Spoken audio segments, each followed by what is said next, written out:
Alors, je me présente, je m'appelle François Berthoud, j'habite Bossonance.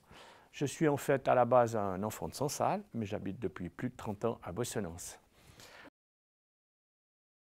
C'est ma patrie, c'est chez moi. Moi, j'aime beaucoup me balader, de faire des marches en Veuvez, où je le fais du côté du Niremont, du côté de Tézachaux, le Molaison, évidemment, enfin les Hauts-de-Châtel, le Mont-Voirat, où régulièrement j'y vais.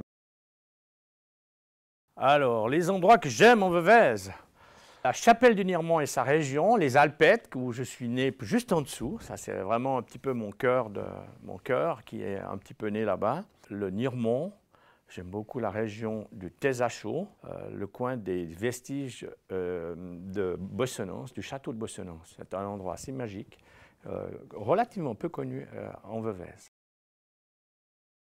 Verte, très belle région de nature, indépendante, puisque au sud du canton, a toujours besoin de se débrouiller par elle-même, un peu plus, je pense, et a du caractère.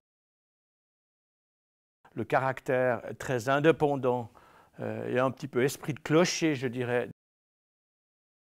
Deux anecdotes qui me viennent comme ça à l'esprit. La première, c'est que quand j'étais jeune à l'école, à Sensal, on n'avait pas de ski lift à Sensal, pas encore. Et on était skié à côté de la chapelle du Niremont, et là-bas, je me suis cassé la jambe. Et il n'y avait pas d'hélicoptère, on m'a transporté sur une petite luge, sans me toucher la jambe d'ailleurs, jusqu'au village, en bas par le sentier qui descendait avec de la pierre. Et ça, c'était très douloureux à l'époque, mais qui reste un souvenir assez particulier d'une époque déjà maintenant un peu lointaine. Et la deuxième, je dirais, à Bossonance, un soir de marché de Noël, l'équipe de Bossonart, qui fait une exposition d'art à Bossonance, dans les vestiges de Bossonance, recherchait un président.